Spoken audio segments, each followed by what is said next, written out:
Joe, do you know how you make a pirate furious? How? You take away the P. So then, Pirate. that was your thing, right? Okay, all right. Try this one. Joe, you know what you should do if you're really cold in the house? Go fuck myself. Go stand in the corner. It's 90 degrees. Stand in the corner. It's 90 degrees. 90, see, you got that? The math joke. Yeah, there we go. You know what? Are you part of the Yang Gang? The yin yang or love you a lot. Anyways, hello. This is Jacques. Hello, young lovers. This is Joe. Welcome to Carnival Personality. And we're the only two people in the room, right? That's the only two people. It's just me and you yelling at each other, arguably, if the mics are even on. And sometimes I'm not even here. Wait a minute. What's that I hear? A third person? What? Yes. Is it our senior West Coast correspondent? The lovely and talented Renetsky? Yes, actually it is. Welcome back. Thank you. Your dreams were your ticket out. Welcome back. Yes. To that same old place that you laughed about. Yeah. Well, the names have all changed since you come around. And those dreams have remained, but they've turned around. Who'd have thought we need you? Yeah, who'd have thought we'd need you? Yeah, well, we need you. Yeah. Back here where we need you. You know, We tease her a lot. We tease her a lot. But we got her on the spot. Welcome back. Thank you. Thank you. You know, let's end on a high note. That's it. Short podcast, man. No editing. Sorry, Tommy. Hello, everybody. So we're going to start off with a piece of news that didn't make the rundown this week, but I'm telling you, it almost brought down the house. Renetsky almost literally brought down the house. Would you drive a car into it? No, it was something more exciting than that.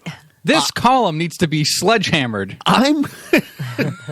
That's a wall-bearing poster. Yeah. I'm worried about letting her on the mic because of her hot takes, because she's almost burned down the house already this week. Literally. I think it was his son, really. It was all his fault. What happened? Tell the nice man and the police officer. Yes, yeah. Tell the officer. Yeah, so I go upstairs to sign a few documents to, I guess, to show that I'm the legal adult here in the home while Jacques and Ellen leave, Grayson with his tutors. And I come back down, and all of a sudden I'm looking over, and the flames are bursting out of a candle. And then it starts popping. The glass starts breaking. And so I'm yelling, "Get some flour." Wow. Pouring water on it. Because she's going to burn down my house and then make me feel better by giving me some flour. Yes, I was like, pour some flour on it. Pour some flour on it. So the little guy comes in the name of love, running to the front door like, "Mom, Papa, like there's a fire downstairs. Or there's a fire. There's a fire." He is the boy who cries wolf a lot, or fire, or you know, whatever. And so management comes running down the side of the house. Yeah. I'm like, fine, you know, let's see what this emergency is. Mm-hmm. And I come to the side door. Yep. And everyone's standing around like, I was like, where's the fire extinguisher? It was like one of those bad commercials. It's like where it's always been. There's one right next to the washing machine. There's one right up under the sink. But while they did that, luckily hours earlier, it snowed. So I took a 3-step foot out. Like, and Renette and the little guys, like, it's like, we tried pouring water on it. It's like, well, you might have poured some water on it, but, you know, it's, you know. Did they try pee? Did they try? I don't think they I should have had Tristan pee on it. So I did. I think he would have put it out quicker. A big thing of snow, plop. Still a couple flames. Another big thing of snow, plop. Like from 2 feet away. Management gets downstairs, just dying, like to use a fire extinguisher. She's waited her entire life. Well, we didn't even know where it was. Yeah. Meanwhile, Grayson was busting out the flour upstairs. You know, he started to bake brownies. Yeah. I'm out of eggs. Where's the oil? Were you here 24 hours before you tried to burn my house down? I think I was. Okay, all right, good. Yeah, okay. so at least it was 24 Thank you. hours. I do I do, but yeah, management and I had to go run one errand together, and like she had to literally come upstairs to sign some paperwork to say, by the tutors, like, oh, you can be in the house. Fun times. So she's got to go now. But she lit a candle that was in a legitimate casing, correct? A candle is probably a year or so old, like a big, thick, probably the base of it is probably 6 inches, around. That's what she said. And we've had it, and it's glass. And it was busting. It's glass encased in like this metal, like this tin metal decorative foofiness. Yeah, I know. I'm always like paranoid about candles and glass. Because I know that like those gel-based candles were known to like overheat and burst through the glass. Yeah. But this was a wax candle, right? Yeah. Wax. And look, I don't want to say that my child might have or may not have put something in it when he was unsupervised. I don't want to say it. He did. But yeah, he did. For the 5 minutes I was gone. She's like, he's like, no, I was with him the whole time. The whole time. Were you? He came upstairs. Right. Yeah, except for that time.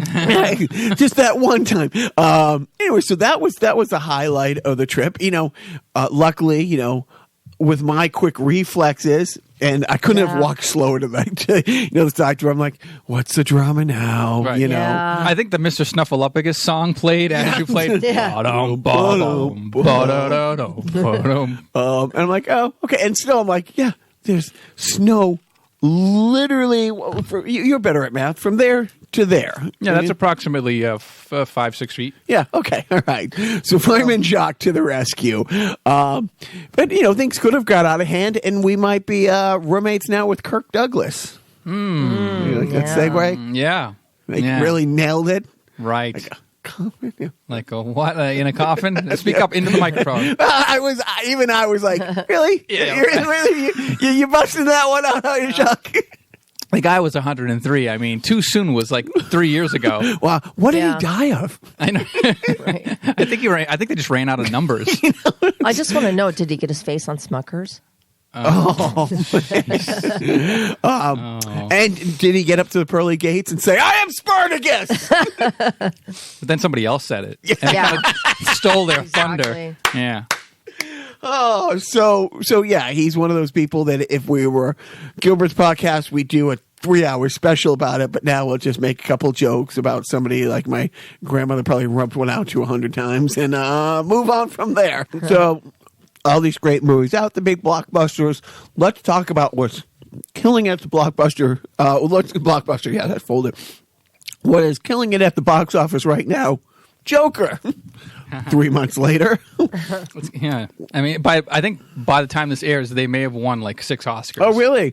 Okay. So, have you seen Joker? I have. Okay. It's wonderful. And we can now talk about, because the Batman fan in the room is the one who hasn't seen it. What do you think, Renetsky? Yeah, I just saw it. I saw it for the first time the other night. It's just one of those things can't take the boys to see it. Mm-hmm. There was other movies that like management, that we saw above it, like Star Wars.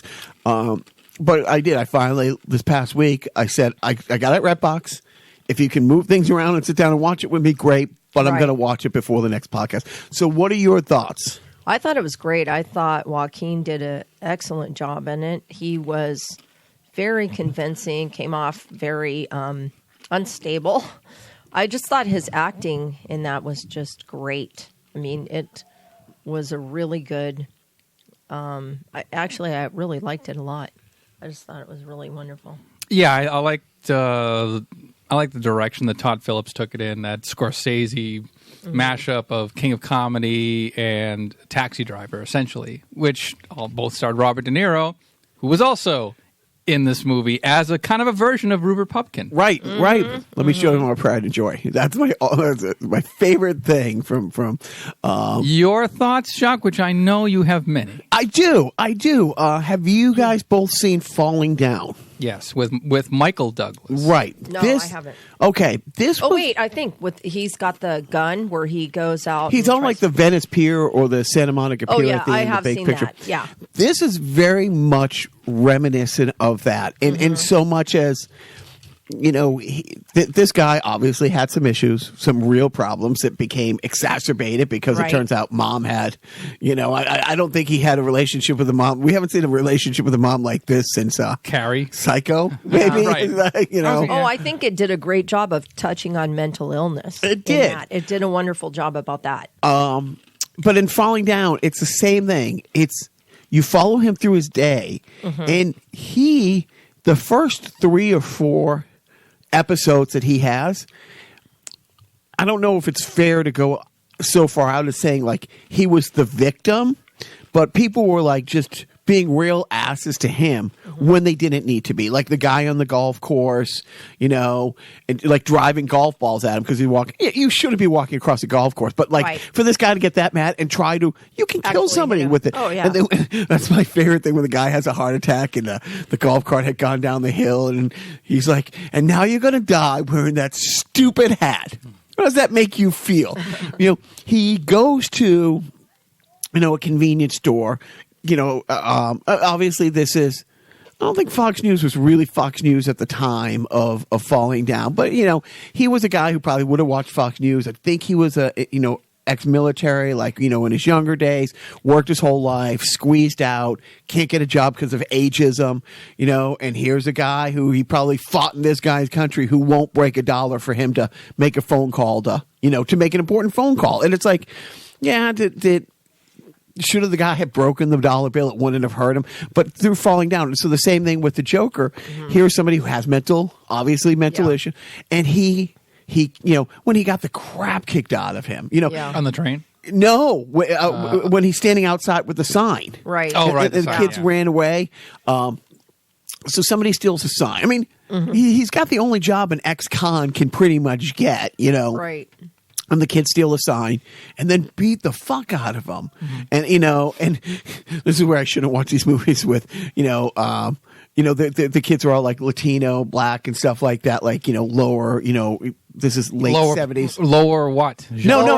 What are you trying to say? This is lower Manhattan, mid 70s. So it's a tough neighborhood. Right. And they literally roll the guy, just beat the fuck out of him. And I'm like, they beat him for no reason. I was watching it with her. She goes, well, you can't say no reasons because they probably, I'm like, really? We're gonna break down. We're gonna go. Because he was standing on the corner. That's why they beat him. No, they would be right, exactly. But it's the same thing. It's like the Reginald Denny thing. It's like, well, those kids, had it tough. Yeah, they did, but that doesn't mean you curb stomp a guy who's just a truck driver who's take a break to his face. Right. Yeah. And so back to Joker. So he's getting his ass kicked, and then what happens? Then his boss gives him shit for just giving the sign back. It's like you saw the scene where he's getting dressed. His back is just one fucking bruise. It's grotesque to look. First of all, it's grotesque to look at him.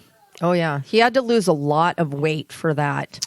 Show. Christian Bale did a movie called The Machinist. He did it in between the two Batmans, and he went from 210 from Batman Begins and down to, I want to say it was like 117, 120 to do this movie, The Machinist, over 9 months. He was down to eating an apple and a can of tuna fish a day, and he's one of those method guys. And the director and everybody in his life is saying, "Hey, there's other ways to make you look this grotesquely thin," but he had to do it. And then a year later, he's back up to 220, words, to do The Dark Knight. And so when you see Joaquin Phoenix, you're like, man, I love my kids, but I can't think of anything I would do,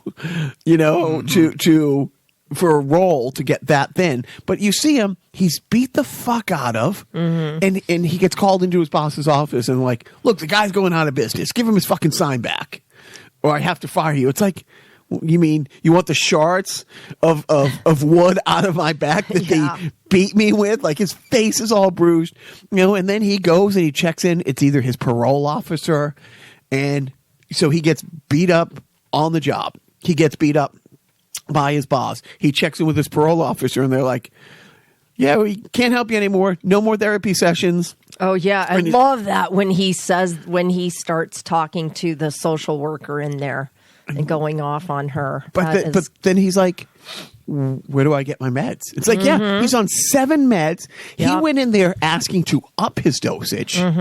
if either for recreational or just ease the pain of life, or because he knows he needs more meds. Right. And they're like, yeah, you're shit out of luck. And it was like that, like the falling down, like society fucked him over and turned his back on him. He gets the shit kicked out of him. And it's just one of those things that just snowballs from there.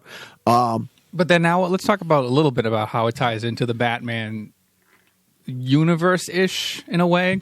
I thought it was interesting, the take that they gave on the origins of the Joker, or Arthur Fleck, Fleck. Anyway, and how he may or may not be related to the Waynes.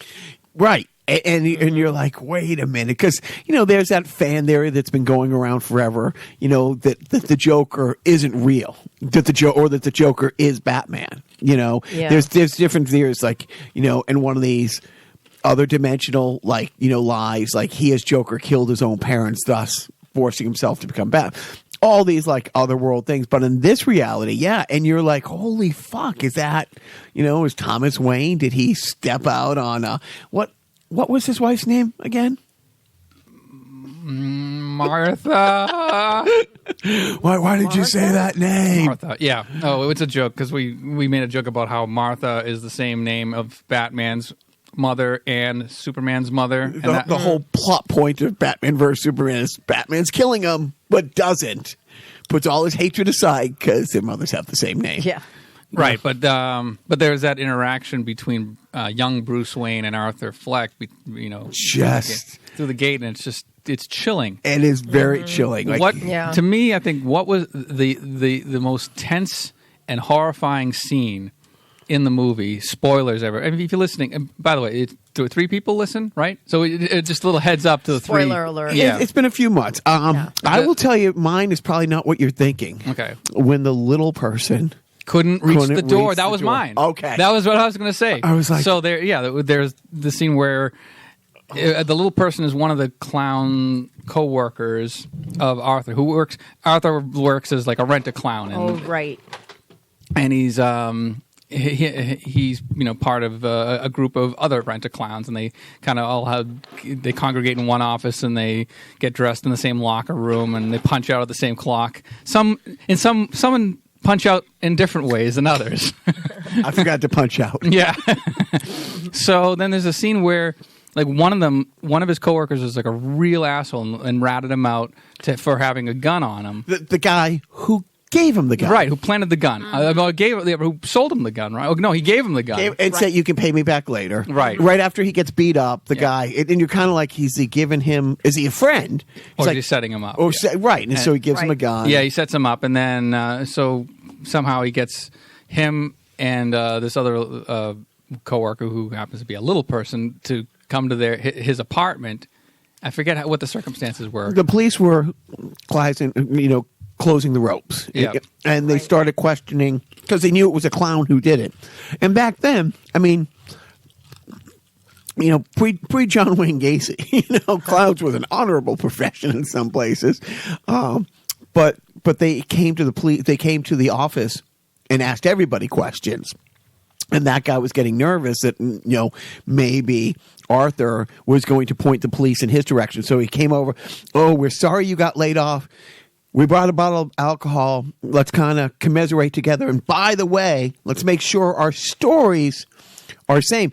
But the bastard who gave him the gun, I don't think knew at that point that he had already been questioned by the police at his mom's hospital, where they said, oh, so-and-so gave you a gun, yeah. And so that guy was worried that, oh, you tell the police I gave you the gun, that kind of thing. And yeah. So then Arthur kills that guy in his own apartment, or in his apartment, and is just laying there dead. And then there's his coworker who's alive, the little person, is in the corner just freaking out, terrified that he's going to be the next to be killed.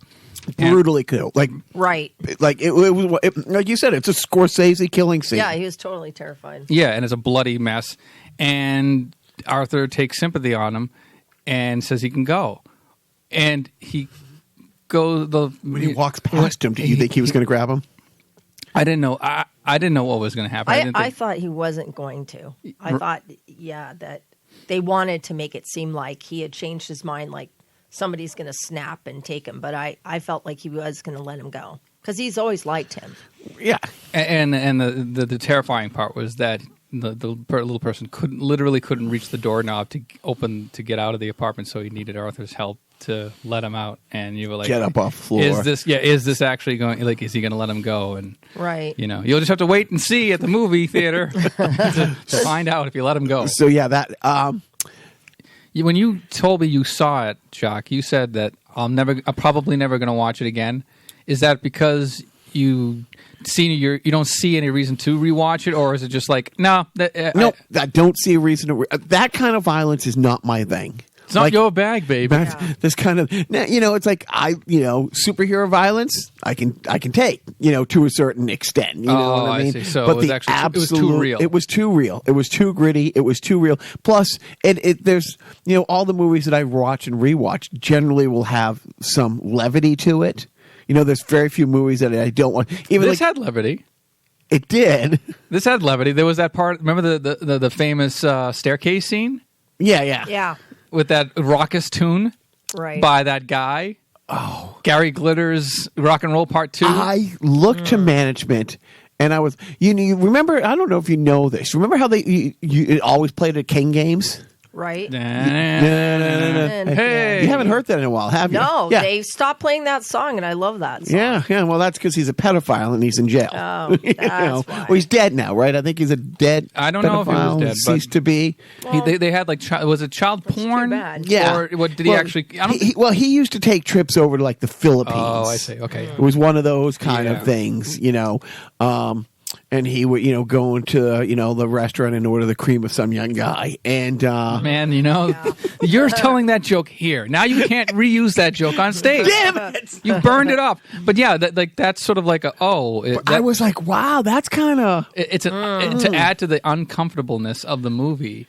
Now they're adding a canceled song, and it's like if you know anything about that story of Gary Glitter, you can't not think about that when you hear that song anymore. It's like had Robert De Niro's character at the end of one of the tapings, been like, oh, tomorrow, Bill Cosby's on, stay tuned tomorrow, and so I did. When I heard that, I was like, ooh, that's kind of right, not okay. So I liked, it was okay. I didn't dislike it, but it wasn't like, oh, I got out of Redbox.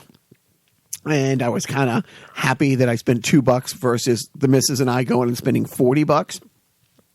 And it's haunting. I don't have to see it again because I'll remember everything about it. Right. Yeah, it does kind of stay with you. It is. It was very disturbing. The cops on the train. It's like, they're just doing their job, Well, what about you when he shows up at Bruce Wayne's house? Renetsky. Were you just like Renetsky? Were you just like, because as soon as you involve like kids, I'm like, okay, that was really kind of scary, I think. Just thinking that because you weren't sure what he was going to do with the child. And, of course, the father protecting his kid, because here's this crazy guy. It's a good thing that he couldn't get in.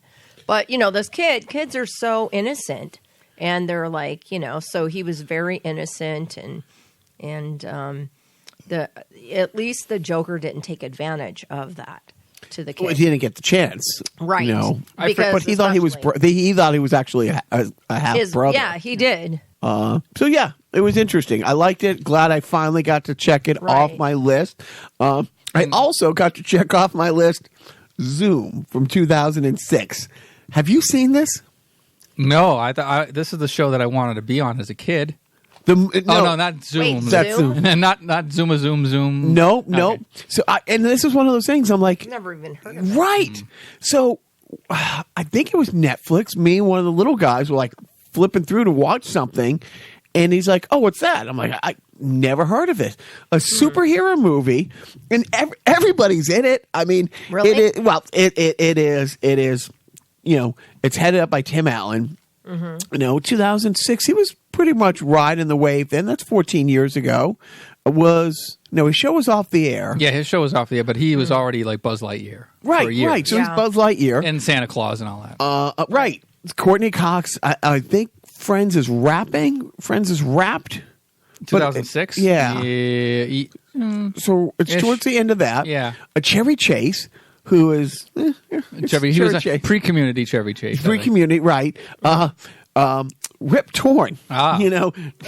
Who's what role did he play in this? Oh, he played Rip Torn. He played a and then one of the Mara families, like Mara Rooney, the people who own the Steelers and the Giants. Yeah. Like, and her sister is the one who was in Girl with the Dragon Tattoo. But like real names, like real names, real people, big budget, a superhero movie I had never heard of. And neither that's have we. a first for you, Jacques. Right, it really is, and that's why I'm like, and so management comes home and she's like, "What are you watching?" I'm like, "This." She goes, "How have I never heard of this?" She lives for Courtney Cox, like in Friends, and like that was her all-time favorite show. Where were you in 2006? That's pretty little guy.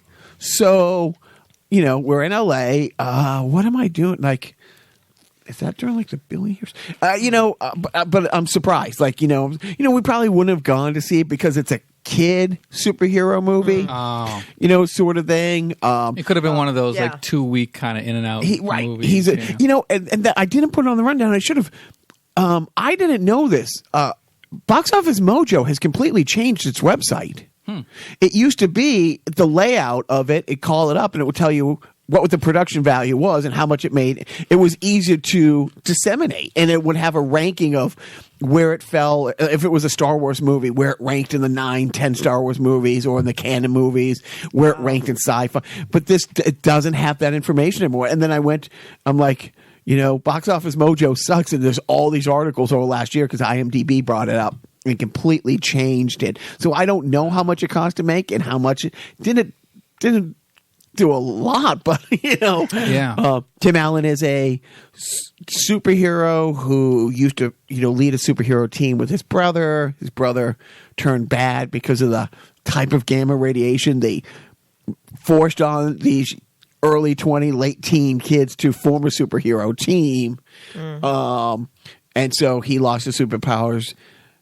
Brother's coming back. Should I say spoiler alert? It came out in 2006. Spoiler alert, yeah. He has to train a new corp of kids, and he's not interested, and he's forced to do it by the government. And Rip Torn is a bad military guy, and Cherry Chase. But look, it was fine. I didn't cancel my Netflix subscription for putting that piece of shit up there. And the little guy liked it, but I was like, how did I not know a superhero movie came out? Yeah, I mean, it's these things fall through the cracks. Pre-Marvel, pre-MCU, It could have been just because of that. Like, this was like, I guess Dark Knight had come out in 2004. 2004, yeah. So this is around, this must be Well, Batman Begins was 2004. Dark Knight was 2007. Yeah, so this is pre-Dark Knight. Right. Post Batman Begins, pre-Dark Knight. And then like Spider-Man 3 was, yeah. So this is like kind of in the dark era of the mid-2000s. So there weren't a lot of, like the superhero movies were out there. But, there wasn't any room really for like the lesser superhero movies. Right. The off-brand, low budget type thing. It wasn't low. It can't be low, but not with those names. Not at that time in their career. It definitely wasn't low budget as far as that go. But interesting. So what's that? Are we getting on? So on your Iowa Caucus bingo card, if you had complete clusterfuck, you won. Who could have seen that coming? Certainly not the Democrats. Everybody. Because they had the same thing 4 years ago. They had it took 3 days to declare a winner 4 years ago. And 8 years ago, they had the same problem with the Republican people. And everyone 8 years ago was like, why is Iowa important? Like, why do we let them go first? And why do we have this cockamamie, caucus thing? Didn't they have Rick Santorum as like the winner in 2012? I want to say it was either Rick Santorum. And he beat Romney, but it was like by like a. But you know who else was really close? Michelle Bachmann. Yeah, like the wing ticket, the wing nut, part of the ticket, was really, Rick Santorum, by the way, put on Twitter like, hey, CNN, fuck you. Like, why are you giving a platform to somebody like Rick Santorum? I mean, literally, somebody that hateful, somebody who literally is still out there preaching like gay conversion therapy. You're giving him major airtime to be a political correspondent. Like, hey, Republicans buy cars too. yeah, but And they got to get those eyeballs on the commercials, man. Yeah, and look, and MSNBC has locked up the one decent Republican, Michael Steele. Like, it's him and Ben Carson are the two black Republicans, and Michael Steele is a former RNC chief who, for the last 8 years, have been like, yeah, this isn't my party. Like, I'm a complete conservative. This is what I believe. But he really made a name for himself. I'm sorry, borrowing a little bit, Michael Steele. Him and Jon Stewart. Like, he had the Muppet, like the cool rapping. Yeah. I like him and Chop.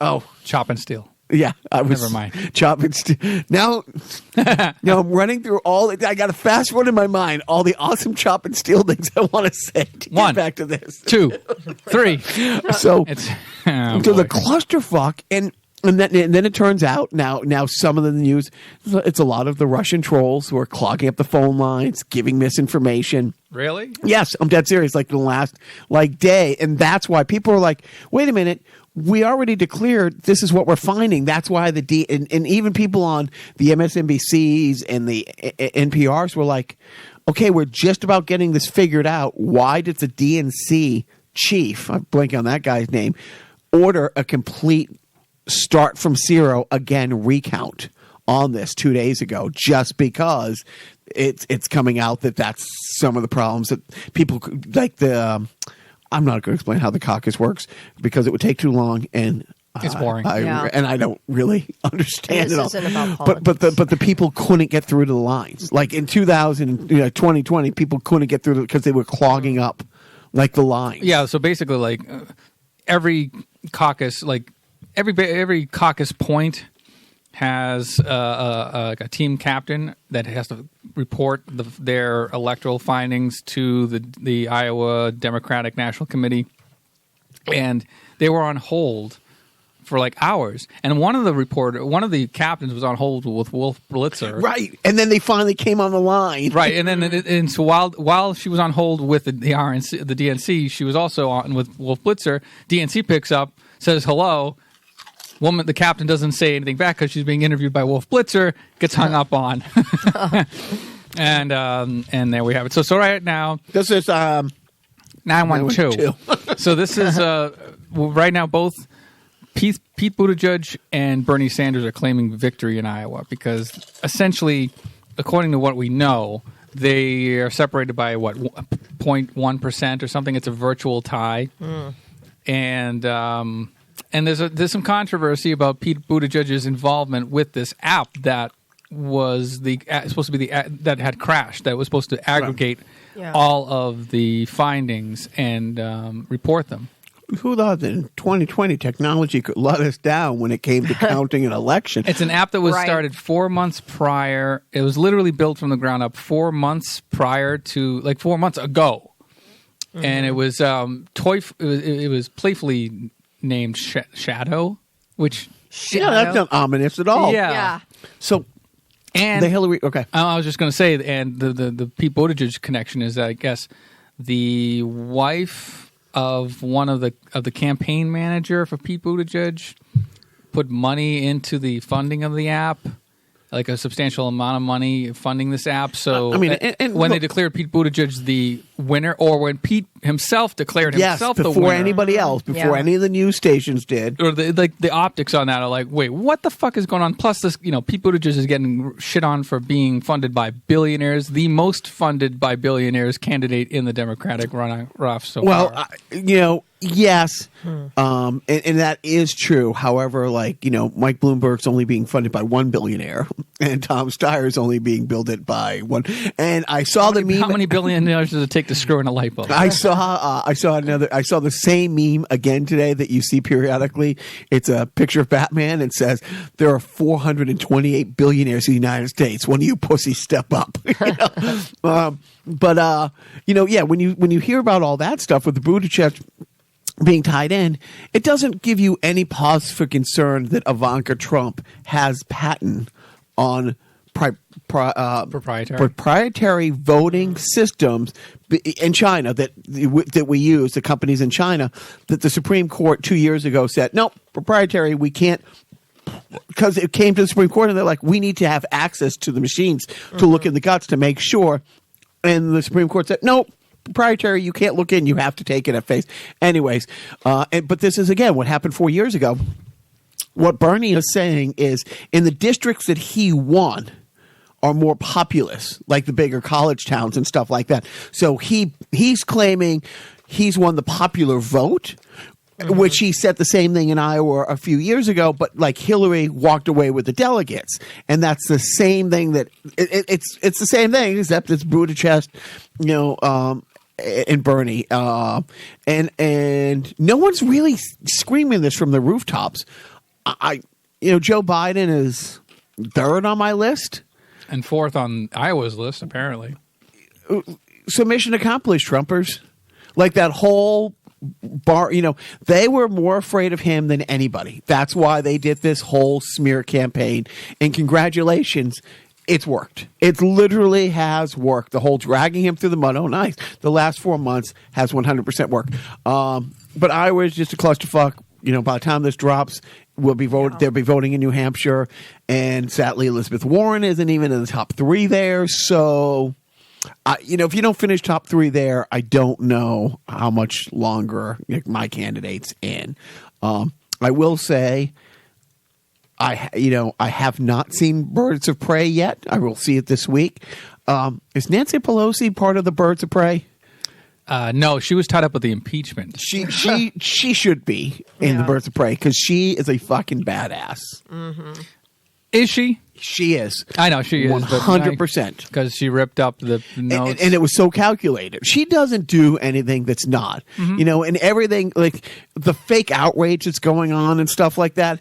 The press conference she gave a couple days later. I think history is going to remember her a lot more favorably. For that moment.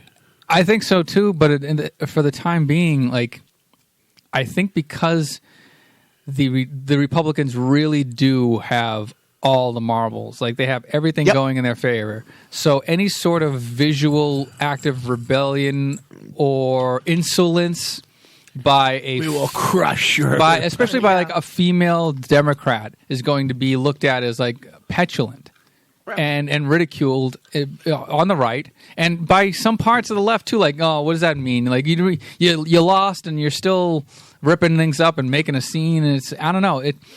No one talked about the snub on the handshake. But the big thing is, seriously, my favorite meme from that. It's a 2-panel meme. The top of it is her ripping it up. If you're outraged by this, and then it's a 2-panel meme under that, is it the Washington Post reporter with cerebral palsy who can't use his arm? Something like that. Yeah. A picture of him and the picture of Trump mocking him. It's like, but you're not outraged by this? I think they stole my line, Joe. What's that? Go fuck yourself. Yeah. If you're outraged by this, but not outraged by this, here he is at a podium mocking somebody with a severe disability, and that's cool. Yeah. That's that, and it is cool.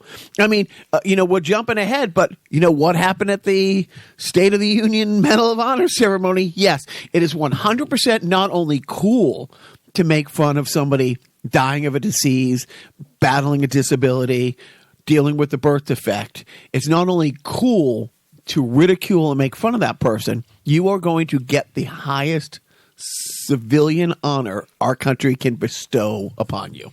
Side note about the ripping things up. So, that I guess it's Representative Matt Gaetz filed a lawsuit. Right.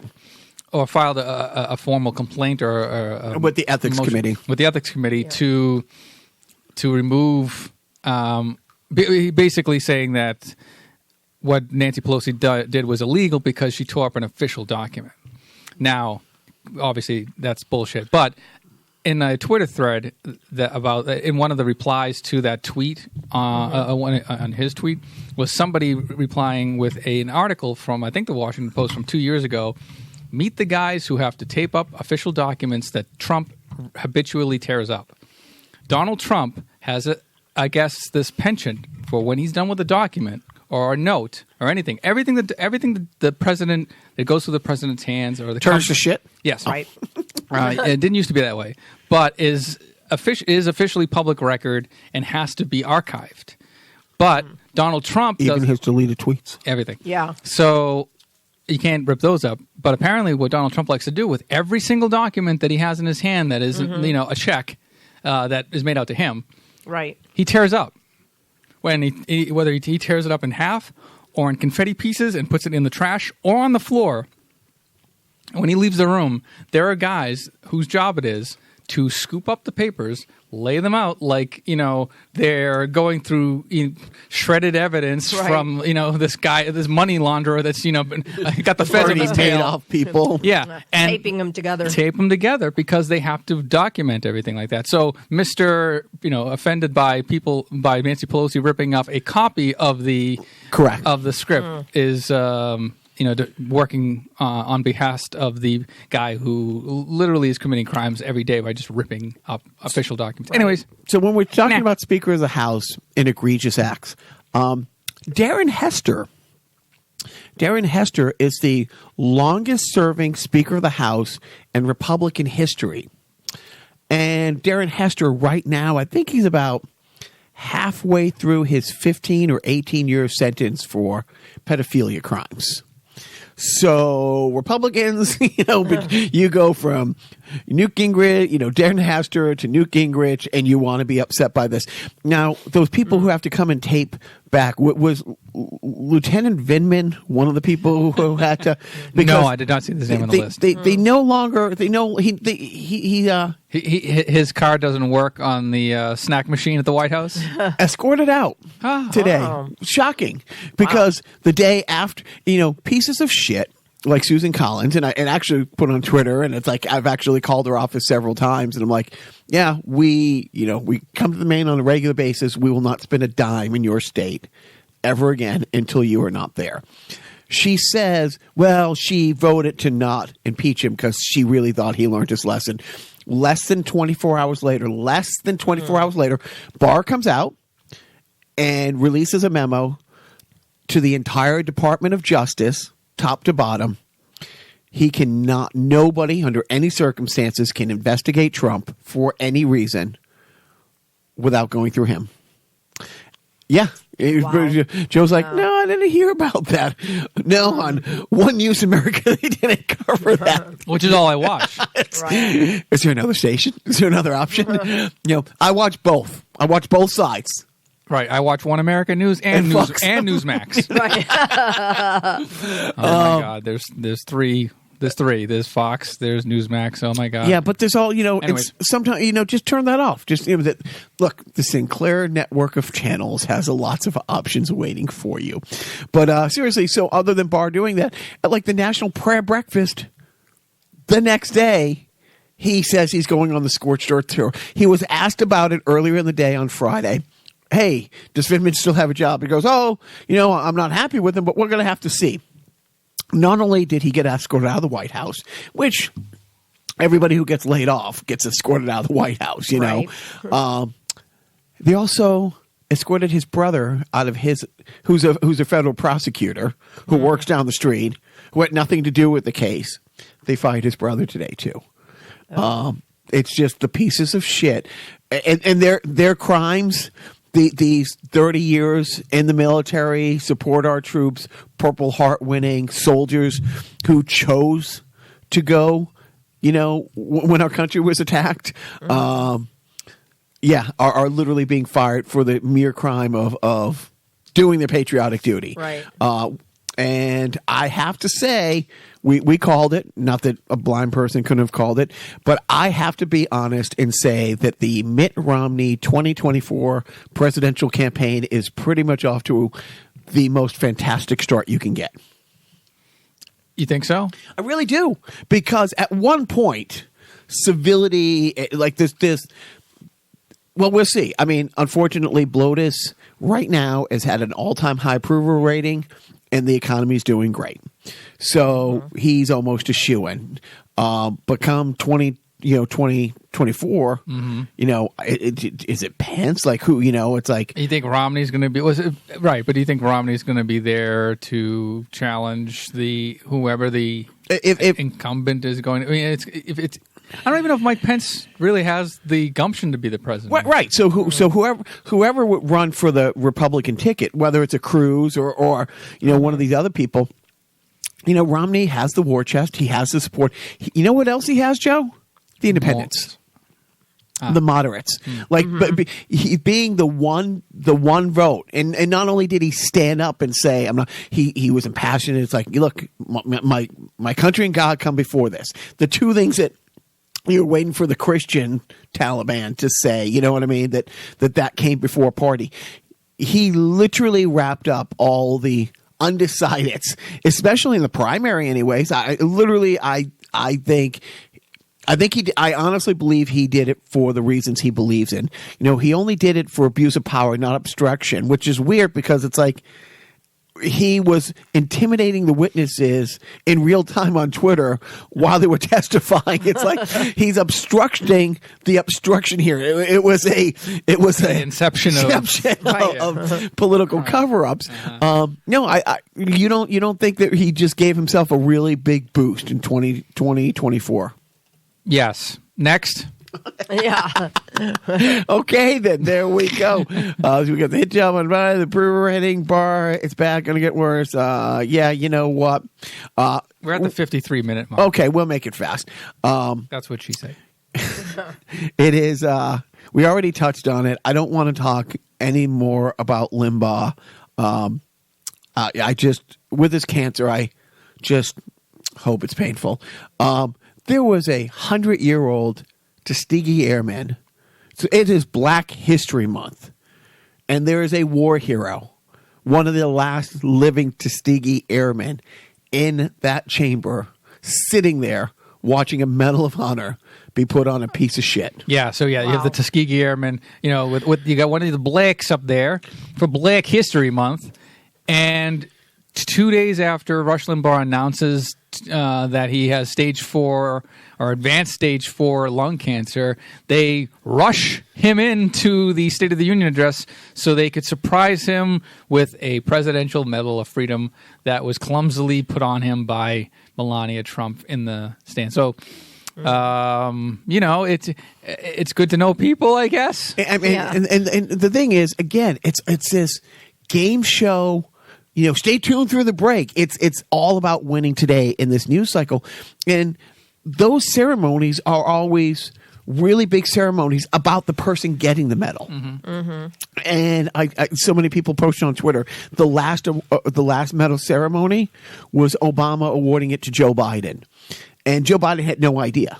Like literally, right. And it's a tearful thing. It's like, your 50 years of service, your son sacrifices, both his sons were in the military, what your family has done, this, that, the other thing, and you hate Joe Biden or whoever else has gotten the medal before. It's always about that person in the room talking about their accomplishments and not, it's just everything's about it disgusting. But the fact that, I mean, does it matter that it's Black History Month that he did it in front of the guy, or here's 100-year-old part of the greatest generation, part of one of the greatest stories in World War II, one of the last remaining. I don't know if he's the last remaining.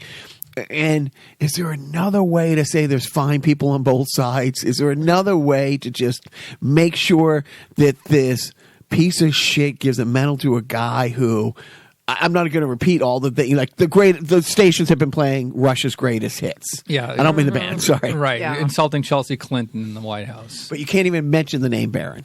Yeah, right. She was 14 years old and referred to as a White House dog, and that might have been one of the nicer things. But again, him mocking Michael J. Fox. Well, of course, the guy who mocks the disabled guy from Washington. Anyways, that's shitty. We're all done with that. We will speed it up. Joe, who scours through the rundowns meticulously that I give him about 10 minutes before he walks in sometimes. Is there any chance that you can do Bernie, did you know that song? No, you don't. Okay, I tried looking it up, and I'm Who like, doesn't know Jesus loves Jesus loves me, this I know, for the book of make-believe tells me so. Oh, is that the song? Little ones to him belong. They are weak, but... And I don't know why I was mocking that like a few weeks ago when I'm driving, and my little guys were like, is that a real song? You're making that up? Played it for them, and they were like horrified. And the second verse, let's just say, it escalates quickly. It's like, what? This is a... Jesus loves them they know. I don't know I know most of the second verse, but I can't, sing it. it's a little bit louder and a little bit worse. Yeah. Same with the first. Die, blood on the cross for the gates of heaven to open wide. It's like, no! It's like the Joker. It gets really violent and really quickly. So you wanted me to sing that as Bernie Sanders, a Jew? Yes. Why? Because a Jew. Because why? No. Why? Why? Because A, he's current in the news today. Jesus. 2, Bernie is out there, and yes, I think it's funny to have an old Jewish guy from Vermont sing a Christian. Well, I don't know if it's a Christian song. It's a Jesus song. Don't forget, Jesus was a democratic socialist. No, sorry. Actually, he was. Yeah, he was. But also, chosen. What's the context of the joke? There isn't. It's fun. I can't get the song out of my head. And you wanted me to sing it as Bernie Sanders. And Bernie Sanders. Oh. And Joe, do you need a reason to praise the Lord Jesus Christ? If I'm going to learn a song about Jesus, I need a motivation. I need Jesus. I don't know. He died on the cross. Right. For heaven's gates to open wide. Right. I heard. For our sins. In the song, I heard. Little ones to him belong because they are weak. And he is strong. Right. We're not doing anything for Black History Month, by the way. No. And I actually started to go through it, and I was trying to go through the last year's, the comics that we, talked about. And I think we went, who were the comics? Dick Gregory. Yeah. I know. Richard Pryor. I think Chris Rock. Did Eddie Murphy make it? No. In our last year when we went through that. I don't know, but since his SNL appearance, he should. He honestly, and it kills me that it wasn't a 3-hour special, because those 2 skits that got cut for time that you had sent me were pretty fucking great. I mean, everything, But yeah. How about I sing as Bernie Sanders the theme song to the Jeffersons? Oh, you know what? Now we're talking it's Black History Month. Oh yeah. Let's see if I can make this work. Probably not. No. Well, we're moving on up to the east side, to a deluxe apartment in the sky. Oh, moving on up to the east side. We finally got a piece of the pie, more than 1%. Fish don't fry in the kitchen, beans don't burn on the grill. Took a whole lot of trying just to get up that hill. Now we're up in the big leagues, getting our turn at bat. As long as we live, it's you and me, baby. There ain't nothing wrong with that. Oh, well, we're moving on up to the east side, to a deluxe apartment in the sky. Oh, we're moving on up to the White House.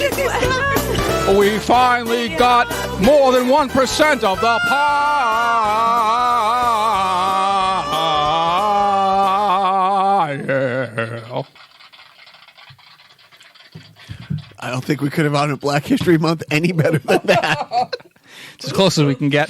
Moving on to sport. Moving on to sports.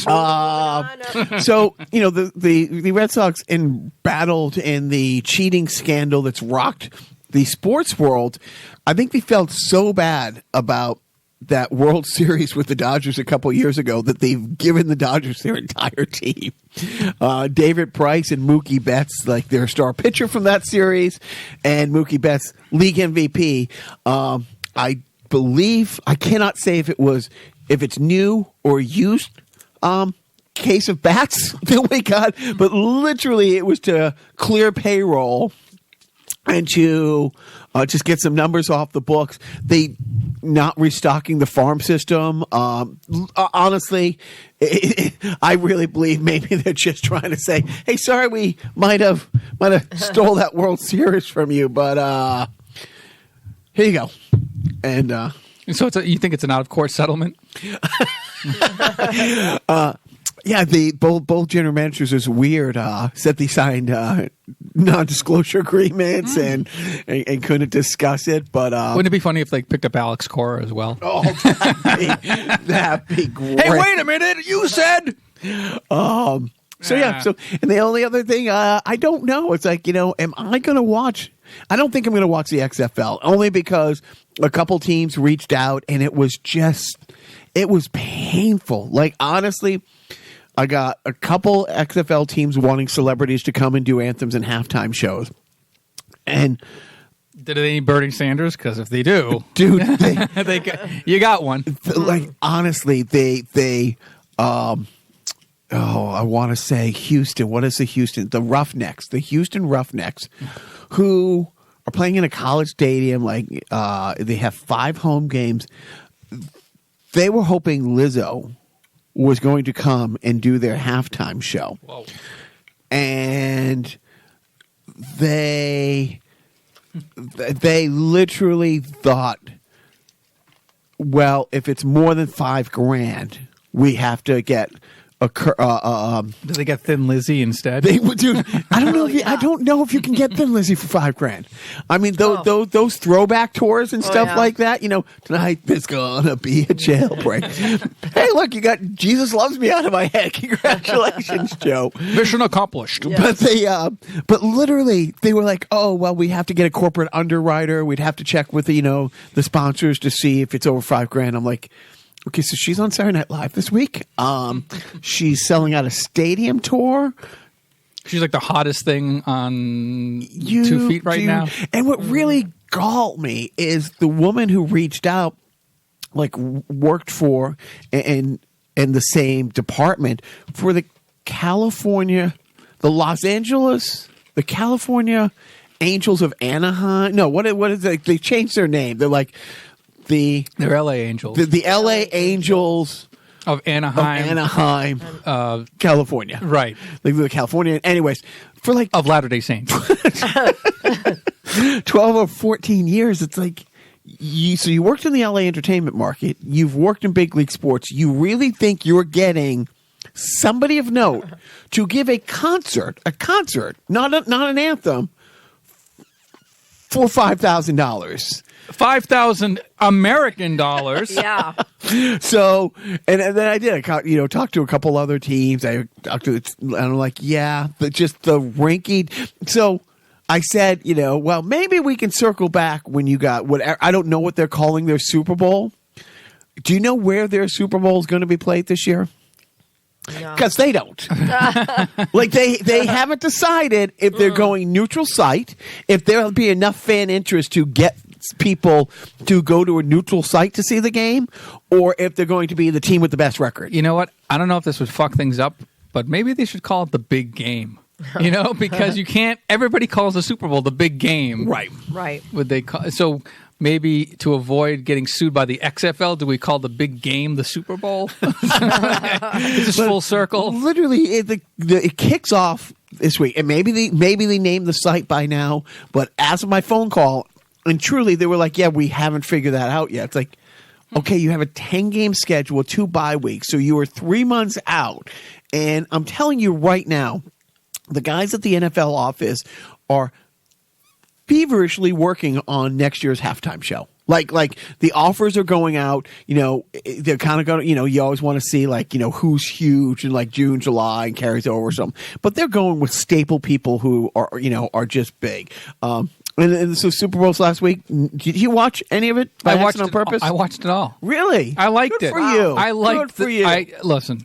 Yeah. That one team with that guy won, right? Yes, the one team when that guy won. I liked the Super Bowl, and I knew it was going to be a good game. Just going in, the numbers added up. It was going to be an interesting game. And I kind of wanted to see, for history's sake, see Kansas City. You know, when it comes down to it, I know like I'm going to lean more towards the AFC anyway. Right. But 50 years, and then I know somebody who's from Kansas City who's, you know, like this was like their fucking big moment. Like, you know, as a Red Sox fan, you know, as a former sports historian. Yeah, but as somebody who grew up in Boston, we can, you know, think back to when we didn't have championships every other month. Excuse me. So I kind of sympathize with that. So I watched it, and yeah, I saw the game. It was great. And then the halftime show, easy on the eyes. Let's just put it that way. So what is bringing out more moral outrage this week? Pelosi ripping the script, or the halftime show? The one guy who has a $5 trillion lawsuit against the NFL because it's going to hurt his chances of getting into heaven because of all the crotch shots. And my favorite, you know, again, with the Nancy Pelosi thing, it's like, okay, this outrages you, but this is cool. All the pictures of cheerleaders, just the regular NFL cheerleaders. It's like, have you been to a football game? Yeah. Renette, did you watch any of the Super Bowl? You know, I only saw parts of it because I was working that day. When I came in, I was really hoping the Chiefs would win. And it's just because I heard they were the underdog. You said you were working that day, and I'm like, oh yeah, that's right. You're on the West Coast, and it's 3:30 when they kick off out there. So it's like, that's weird. Yeah. It's like middle of the afternoon, the Super Bowl. Right. So you're taking care of babies born 2 months premature, or sometimes 3, and you're checking in on the game. And yeah, I just, you know, it's actually, you know, it was on in the lounge a couple of times. People were following it, and some people were actually looking on it on a computer. But yeah, instead of looking in on the babies, Renette. Yes, damn it, whiny babies. Let's sign over to custody of our children while we went out in the house. They were all by themselves. Did you see any of the commercials? No, I didn't see any commercials because I was too busy watching my babies. Right. Did you watch? You've watched some of the Super Bowl commercials. Yeah. We know of one. It's still the Boston one. I mean, the Boston one. Yeah. It's still. I like that and the Groundhog Day one. I enjoyed. That was. It's fucking awesome. Yeah. Yeah. Oh, that's new. Like I saw somebody like, I don't know what they pay Bill Murray. It wasn't enough. Right. Yeah, Bill Murray reprised his role in the Groundhog Day, and they brought back Brian Doyle Murray and Stephen Tobolowsky as Ned Ryerson. And the premise was, if you haven't seen it, he wakes up and he's like, "Oh no, not again!" And same music, same music, share. Yeah, the same. I got you, babe. And he walks out, and it's a Jeep Wrangler or something like that. And he goes, "Oh, that's new." And he, you know, lives it up driving around in the Jeep with the groundhog. He steals Punxsutawney Phil and goes on like joyrides with him. You're going to freeze to death.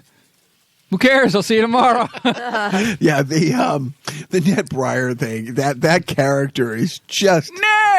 Ned Ryerson! Not today. Was it you?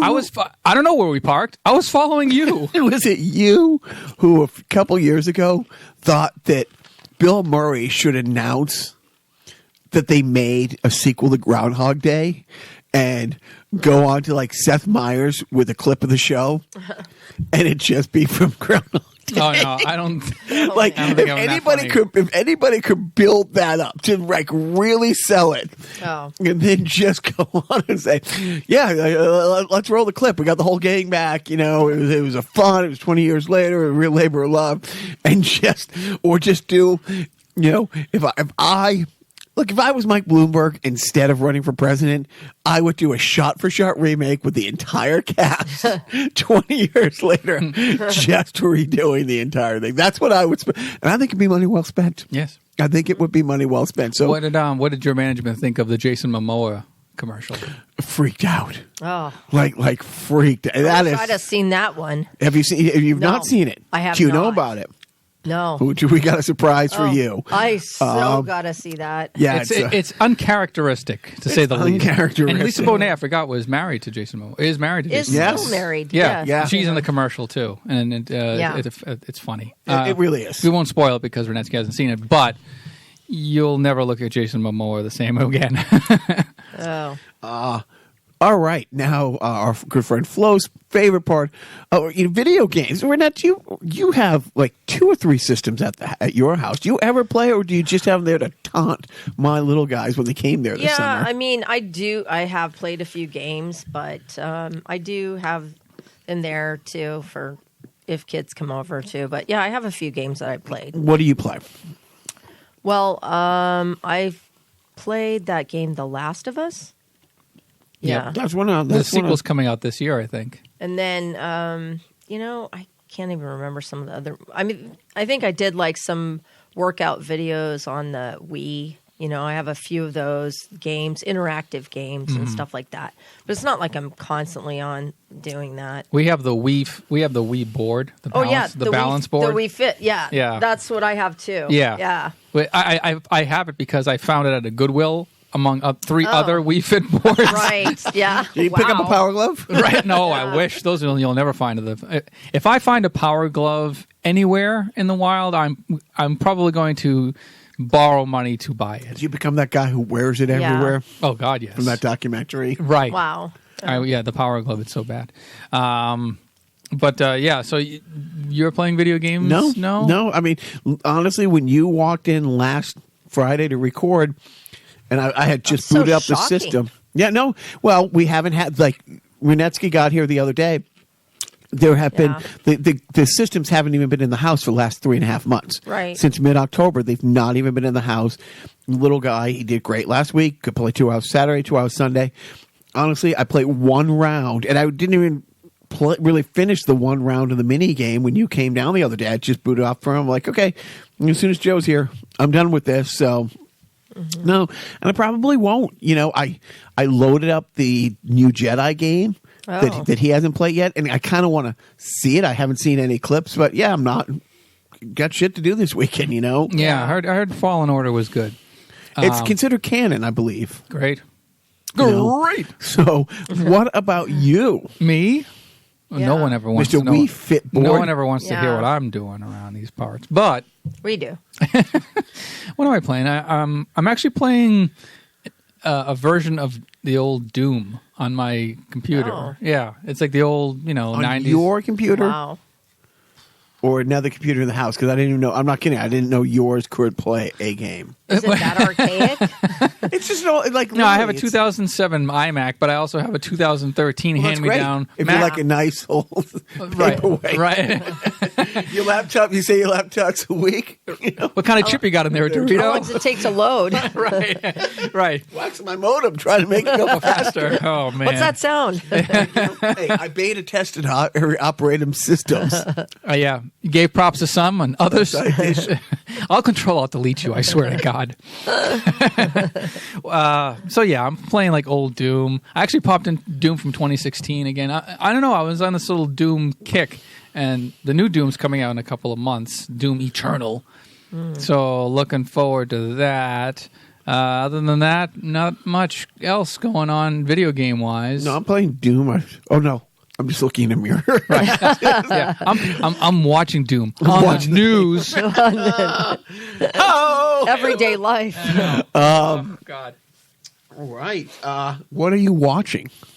What's My figure. if you don't watch your It looks figure? great. If you don't watch your figure, no one else will. Yeah. It's so true. What are you? Fuck me. Like, fuck me so hard. Please don't. Oh, Oh God. Silence of the Lambs. I know. And scene. Right. Speaking of disturbing scenes from movies, Jesus Christ. Renetsky, what are you watching? On TV? I'm watching the Mandalorian. I'm sorry, right what are you now. watching? The Mandalorian. What was it again? That doesn't ring a bell. The Mandalorian. Baby Baby Yoda. Yoda. It's Baby I love Yoda Baby show. Yoda. I am so in love with Baby Yoda. He is so cute. Apparently, so is the Mr. Peanut Company. Oh. That was the Super Bowl commercial. I didn't see that. Oh, to bring it back. So Mr. Peanut he died. He was he gave himself up because in the previous viral commercial, he was on a helicopter. Bad timing with the Kobe Bryant thing, but Yeah. he was he was hanging from a helicopter or something, and with 2 other guys, like 2 other celebrities, and to say they were too heavy, and in order to make it in order for them to live, he had to die. So he kills himself. And then at the Super Bowl, they're at Mr. Peanut's funeral. And it's Mr. Clean's there and the Kool-Aid Man. Oh, cool. Oh, yeah? And the Kool-Aid Man is crying, and Mr. Clean's crying. And as the Kool-Aid Man is crying, like his Kool-Aid level is depleting in his body, and one of his Kool-Aid tears lands on the dirt mound in which Mr. Peanut was buried, and out pops a plant. And they're like, "What's going on?" And a peanut vine grows out of it, and out pops Baby Nut. Baby Nut is the new mascot for Mr. Peanut.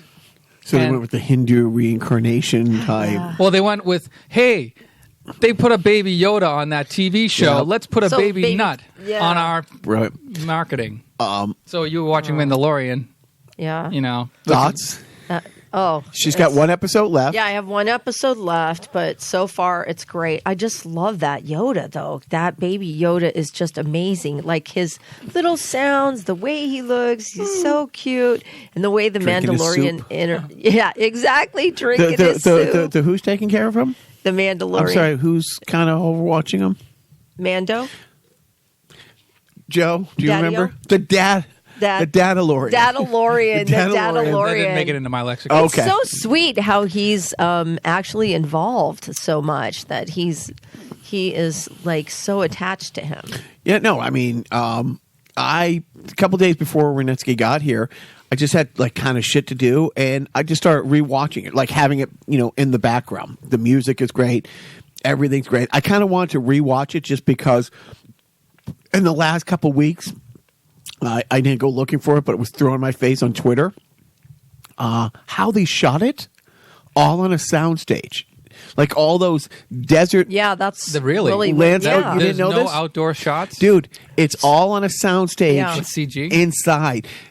It's a new. This is truly. You look it up after we talk about it or watch a couple clips. It's completely game changing filmmaking now. It's all LED back screens. Whoa, like high res. Yes. Yeah, at one point I thought they were at the Star Wars land in Disney. Right. Yeah. But seriously, it's unbelievable. So like one of the clips that I saw online is from the first episode, the water clip, where he's walking, from point A to point B down kind of like a plank, like docks a ship sort of thing. And then the same thing when they're out in like, the desert planet there, when they're out in Tatooine and stuff like that. All on a soundstage. Amazing. Amazing. So I started rewatching it. I got like episode 4. Renetsky shows up. She's heard about the show. I'm like, I'm in. Start to finish. And so we watched the first night. We watched the 4 episodes, together. And the management came home. When you rewatched the first episode, did you see Horatio Sands in the blue guy? It was. And that was one of the things with her. I was like, yeah, this is Nick Nolte. This is Brian Posehn. Yeah. He's recognizable. Where to? Yeah, I mean the whole thing is just great. It's and Bill Burr. That's my favorite episode. I want a Bill Burr action figure. The gun. Yeah, the gun that comes out of the backpack there and stuff like that. Right. Which I think the NRA is marketing to school kids now. In that backpack commercial. No, so I'm rewatching it. We'll watch the last one tonight. So when I watched it with management the first time, you could hear, like honestly, during the silent things when there's like some tension and it's like real quiet, you could hear her ovary scream, "Put a baby in me!" And now I'm watching management watch Renette on the other side of the living room. Just, I have to have a baby. I gotta have a baby now. I need a baby. It's like, okay, I'm going, I gotta run an errand. I'll be right back. Renette, where are you going? It's so appealing. I'm not gonna go steal a baby from somewhere. Honestly, it's watching. I hope he comes out green.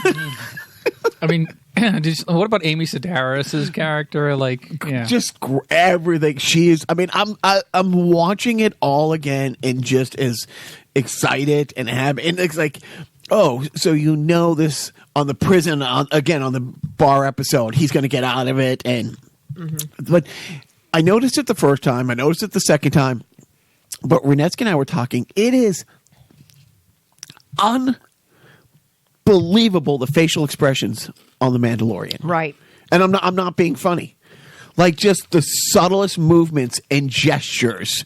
It's like, fuck. You know what he's thinking. So exactly. That's what mime is supposed to be. Right.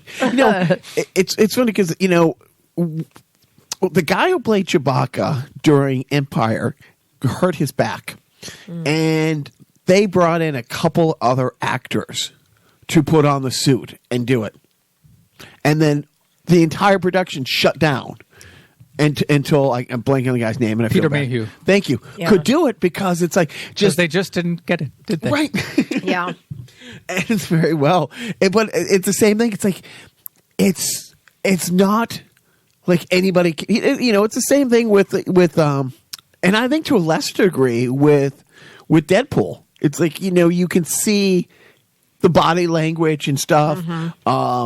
And I've always been like, is he really in that, or is that just a stunt double? Because why would he have to put on that spandex for hours and hours of taping if it's just a voiceover thing? But I really think it's him under that. He is, but with the Mandalorian, it is stunning how much and how well people, will say. Carl Weathers at one point, it's like, don't give me that look. Right. And he literally is giving that look. And he is, I mean, and the emotion he's feeling is coming through. Everything. I told you not to wear that helmet around me. Who knows if you're making faces at me under there. So that's what we're watching. What are you watching, Joe? What am I watching? Oh, all sorts of things. But lately, the past couple of days, I realized, every episode of Perfect Strangers is on Hulu. So I didn't watch every episode of Perfect Strangers, but I jumped ahead to the last two seasons when Larry gets married to Jennifer and they buy a house. They lived in that apartment complex for the entire run of the show. Did you watch Perfect Strangers at all? Oh, loved it. Okay. I didn't know. I don't remember the married moving out thing, but that was like when they moved. It was like 91. They were in. This is like TGIF when they had moved the time slot to like after Perfect Strangers because there was a big character on that show who was a cop. Whatever happened with him? Anyways, what? What are you talking? Oh, that's Family Matters. Right. Yeah, right. That spun off. It was a spun off. Yeah. Being a spun off. I got it. Yeah. I'll show myself out. But so I'm watching it, and I'm like, I know it's corny, but like those two guys, Mark Lynn Baker and Bronson Pinchot, like they're theatrical actors. So when you watch it, like the physical comedy, like as goofy as it was, like their timing was great. They actually did talk about self-indulgent theater. There was one episode of the later seasons when they're in the backyard of their new home. By the way, because Larry and Jennifer can't afford to rent the house that they're in by themselves, they need the help of Balky and Marianne to move in with them. So now they all live in the house together. But they're in this one episode, they're in the backyard and they're putting together this gazebo, and they're kind of putzing around. And Jennifer and Marianne look at Larry and Balky like, who do they remind you of? And then like it dissolves into a Laurel and Hardy episode. So they do the entire episode building this gazebo as Laurel and Hardy. That's great. Yeah, and I'm like, wow, self-indulgent theater to the X degree. I think that I was going to ask because that actually sounds interesting. I want to see it. But when you're like, and Balky moves in with his girlfriend, I'm like, okay, exactly where was the shark laying when they jumped? Yeah, I mean, in the span of one season, they go from being single to they're married, and then at the end of the seventh season, Balky and Jennifer get married, Marianne get married, and by the way, Jennifer's pregnant with Larry's baby, so they're like wrapping it up because they know that time's running out on Balky Bartholomew. But I did the dance of joy in every episode. Fans call out for a big reboot. Did you see Perfect Stranger Things? No. 2 years ago on Jimmy Kimmel, they did a sketch. They reunited. That sounds awesome. I got to show it. I definitely have to show it to you after the. We are definitely going to watch that after. Yeah, I mean, but thank God Hulu doesn't have a skip intro button because the theme song was the entire show. Every time, like, watching The Mandalorian now or watching whatever, it's like You don't want to skip the intro. Like, when the little guy was like binge watching like The Office, Right. I'm like, dude, what? No, Right. Yeah. no, you don't. We don't. The Office, we don't do that. The Office, we don't do that. That's not how this works. Right. Yeah. What do we got? What do we got for a parenting tip over there, Joseph? I'll have to defer to another parent, you, for the parenting tip this week, because unfortunately I'm fresh out. It's Friday evening when we record the podcast, and I'm all out of tips. The store closes early on Fridays. I got to restock, so I'm all out of parenting tips. But and all I love, so lost without me. What about you, Renetsky? Who listen? Don't take one of the preemie kids home and paint them green. Just don't do that. No. But if you did have a baby Yoda, what would your one big advice be to other baby Yoda moms and dads? I would say definitely don't go up and sign papers while you're leaving a little one down there with a candle who could start the house on fire. Just saying. So my parenting tip when I was putting this list together a couple days ago was, fly somebody in or have somebody fly in from the other side of the country who really likes your kids and wants to spend time with them, because that frees you up to not spend time with them. And it was great watching, Renetsky and the littlest guy just play all these board games the other day. And I was like, oh, he is so engaged. He is so thrilled that she's here. And I was like, yep, that's my parenting tip. Find somebody who likes being around your kids and make sure they're around your kids a lot. But I'm going to have to change my parenting tip to make sure that person understands when you leave the room to sign paperwork saying you are okay to be there, guardians, while you're not home, to make sure. Don't trust the little one. So that's my those would be my parenting tips. Lessons learned all around. They have it, and that's one to grow on. And that is one to grow on, which is why, lawsuits be damned. I mean, you think David Byrne's gonna accidentally stumble across? Like, do you think he'd be like searching iTunes? I need a new podcast to listen to. You know what? I've always been a fan of those carnies. It looks like there's one here that's all about carnies, and maybe I'll tune into this one. Or no, I've already shown myself. I'll have to show myself back. Yeah, right. And then leave again. I'm going to take my glasses off. And then I'm going to put them back on. I'm done. Good. Well, you have to say goodbye to Renetsky before you take your friggin', thing off. So say thank you. Thank you. Thank you to Renetsky. Thank you, Renetsky. Nice lady. Thanks. Seriously, I mean, she only the third two-time guest have we had. I thought you were going to say third woman to ever grace our presence. Yeah. Has it been three? I know. Oh, that's right. We had fun bags. Was on the phone? No, we had fun bags. Fun bags. And then the clown. we had the clown. Jenna, who was phoned in. Yeah, that was a phone. She really phoned that one in. Hey-oh. Price is Right. Girlfriend jumped in on, and she was great. We're missing somebody. Are we? It got to be. No, maybe not. I think like a Rush concert, we maxed out at 2 women. 2 women in person and 1 phoned in. Okay. That's good enough for me. But thanks. Good seeing you again. Good seeing you too. I'll see you after we turn this off, by the way. It's okay. Yeah. Sounds great. Yeah. And then that's it. So Jacques leaves it in my capable hands to end this dumb ride that we've been on. So in closing, I like to say don't burn down the house unless you're in it for the insurance. Then you do have one of these days, though. I'm telling you, this is going to get you.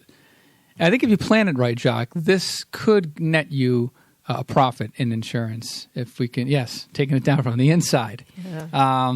So Renetsky, I say this to Jacques, but I want you to also remember to not forget